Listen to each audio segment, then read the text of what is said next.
Buenas noches, compañeros y profesor. Voy a hablar un poco acerca del tema que es los contratos laborales. Voy a comenzar con las preguntas para ir respondiendo una por una. Entonces, lo primero que se nos preguntaba es que expliquemos qué es un trabajador, qué es un patrón y qué es un intermediario. Entonces, para iniciar vamos a decir qué es un patrón. Bueno, un patrón es toda persona física o jurídica que contrata los servicios de otras personas o de otra persona mediante un contrato de trabajo. Este contrato puede ser expreso o implícito, puede ser verbal o escrito, puede ser individual o colectivo. Entonces, ¿qué quiere decir esto? Que el patrón no es toda persona que contrata los servicios de alguien más, eso es un patrón, pero lo hace a través de un contrato de trabajo. Ahora, ¿qué es un trabajador? Un trabajador es toda persona física que presta sus servicios, tanto materiales o intelectuales, a otras. Y eso es todo. Entonces, ¿qué es importante con el trabajador? Que el trabajador por sus servicios cobra una remuneración. Entonces, vamos a decir que un trabajador es aquella persona que presta sus servicios materiales o intelectuales a otras. ¿Okay? Y el intermediario es aquella persona física o jurídica que se encarga de contratar a un trabajador o varios trabajadores para un determinado patrón. Mejor dicho, es el que hace la función de enlace entre un trabajador y un patrón. Y esto lo podemos ver mucho en la actualidad porque hay empresas que se encargan justamente de solo de contratar personal para una empresa en específico. Entonces, eso en la actualidad se da muchísimo. Hay empresas que se encargan, como digo, solamente de buscar perfiles de trabajadores para solventar las necesidades que tengan algunas empresas. Eso es lo que hace un intermediario. Enlazar un trabajador con un patrono, con un trabajo, una institución, una organización, una empresa. ¿Okay? Ahora, dice que explique el artículo 18 con mis palabras. Entonces, el artículo 18, para mí, ¿verdad? Lo que dice o lo que consiste es en los contratos individuales de trabajo, independientemente de su denominación. Entonces dice que es un contrato individual en donde una persona presta sus servicios a otra o ejecuta alguna obra, donde está bajo el cargo de una persona o un delegado del patrono, ¿verdad? Que ésta disponga por una remuneración de cualquier tipo.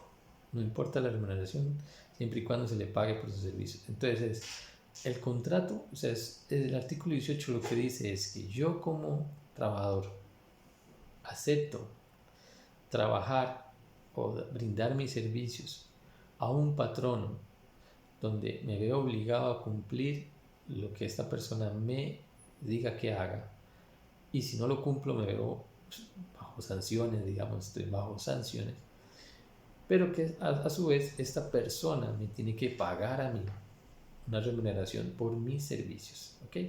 Eso es lo que dice este artículo.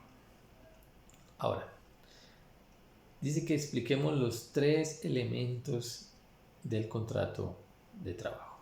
El primer elemento es el que brinda o presta sus servicios. Entonces estaríamos hablando del trabajador. Este es el primer elemento del contrato laboral, el prestar los servicios. Entonces, dice que es el trabajo que debe ser realizado única y exclusivamente por la persona que se contrata y no puede ser por alguien más. O sea, yo no puedo firmar un contrato laboral a mi nombre y que alguien más haga el trabajo por mí, porque al final de cabo soy yo el que está aceptando prestar mis servicios. Pero dice también algo muy importante, es que esta persona debe ser una persona física. O sea, esto no es una persona jurídica, sino que la persona que está hablando de este elemento es una persona física. O sea que cualquier otra persona, o en este caso una persona jurídica, no entraría en esta categoría, que es la que brinda el servicio o presta el servicio. Estamos hablando solo de personas físicas. Segundo elemento, dice, es la subordinación. Entonces, en este caso estaremos hablando del patrono, el trabajo que tiene el patrono en este juego de contrato de trabajo. ¿Okay? La subordinación es el aspecto que se refiere a la obediencia del trabajador hacia el patrono en temas laborales. Y consta de dos parámetros. El primer parámetro es el punto de vista del patrono, que le permite tener un poder general de dirección únicamente sobre los aspectos laborales y que considera las cualidades del trabajador. ¿Qué quiero decir con esto? Que el patrono no tiene la autonomía general sobre el empleado. O sea, él solo puede dar una voz de mando de dirección, pero no es que eso puede esclavizar al empleado, no. Es justamente una persona que dirige, que instruye y que acompaña al trabajador. Prácticamente es eso, ¿okay? No que lo obliga a hacer cosas que no debe. O sea, para eso está lo que vimos en el trabajo anterior, ¿verdad? Las propiedades y los principios laborales, que son los que van a beneficiar a uno y a otro, ¿verdad? En este contexto y en este juego.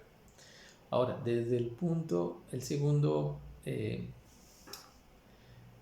parámetro sería el del punto de vista del trabajador. Dice que es quien debe acatar las órdenes del patrono y en caso de no hacerlo se verá expuesto a sanciones. Entonces, en este juego, ¿verdad? Vamos a ver que yo como trabajador también tengo que poner de mi parte y cumplir o acatar las órdenes que me son dictadas, las reglas que me dan en el ámbito laboral.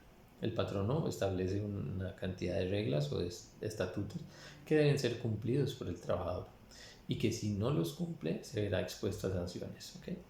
El tercer elemento de los contratos laborales es el salario o la remuneración. Se entiende como la cantidad de dinero que obtiene el trabajador por parte del patrono por el trabajo que realiza. Entonces, en este aspecto lo más importante es decir que el salario es lo que se le paga al trabajador por el trabajo que realizó.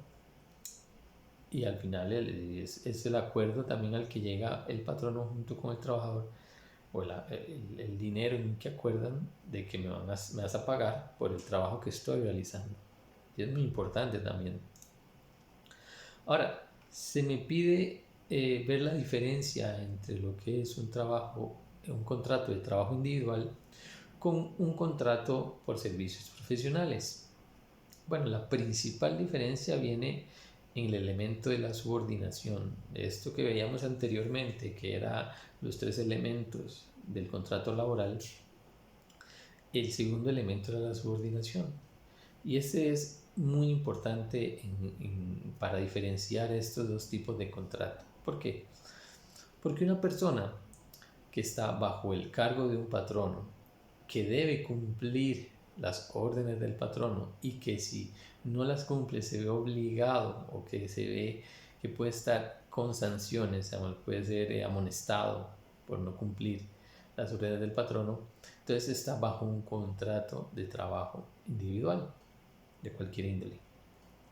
Mientras que si es un trabajador que puede disponer de su tiempo, que puede disponer de, no sé, de las horas que quiera, digamos, para realizar el trabajo, y puede poner sus propias reglas. O sea, no se ve obligado a cumplir las reglas del patrono, porque si no las cumple no va a tener ninguna sanción, o sea, no va a tener sanciones disciplinarias. Ahora, si cometiera errores, los errores los tiene que asumir él como trabajador independiente. Entonces estaríamos hablando que es una persona que trabaja por servicios profesionales. Entonces estaríamos diciendo que una persona que trabaja por servicios profesionales tiene autonomía sobre su tiempo, sobre sus decisiones, y aquellas decisiones que sean un error, pues va a tener que asumirlas. Va a tener que decir si yo soy responsable de eso y yo me hago cargo. ¿Okay? Pero ahí están las dos diferencias, o la principal diferencia entre los contratos de trabajo individual y los contratos de trabajo por servicios profesionales. Ahora se me pide explicar 4 tipos de contratos de trabajo, con mis palabras. Entonces, contrato colectivo. Bueno, este es muy curioso porque es de grupos de personas.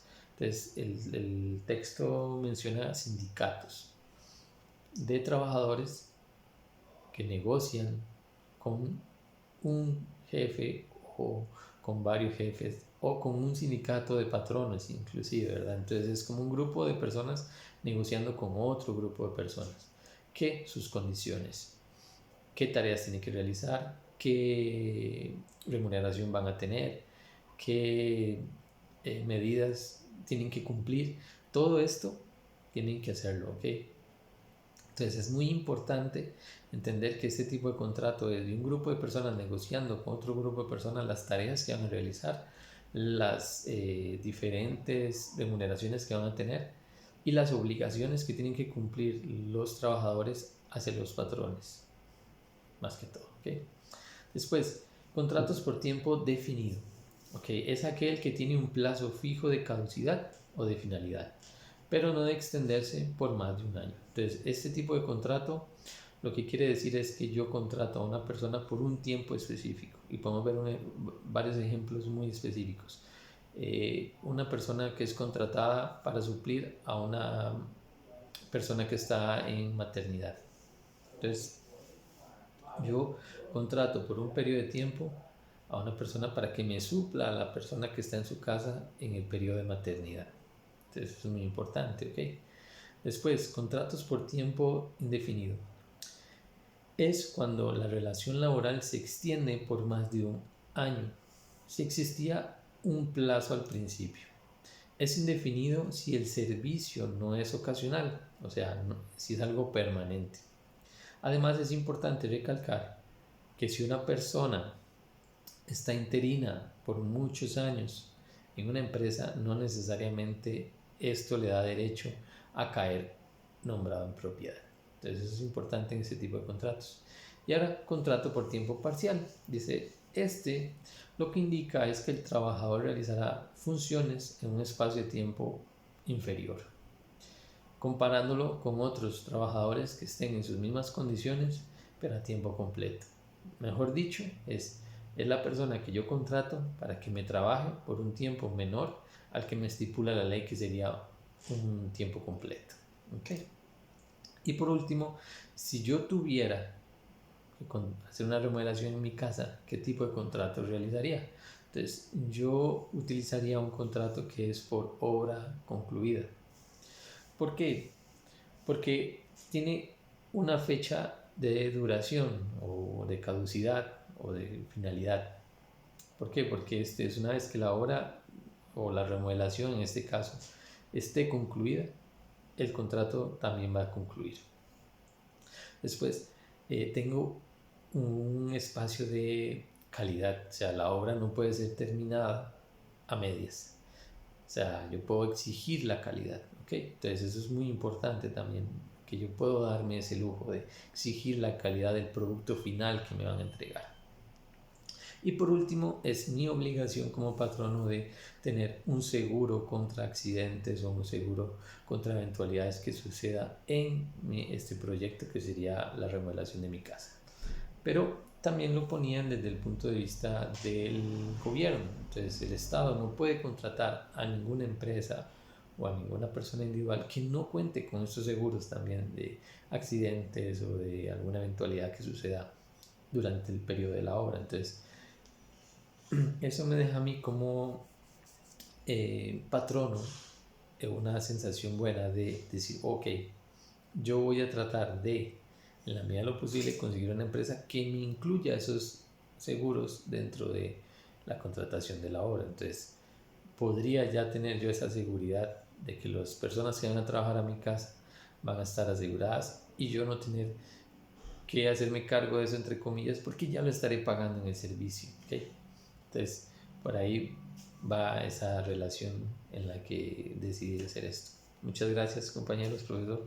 Pasen buenas noches.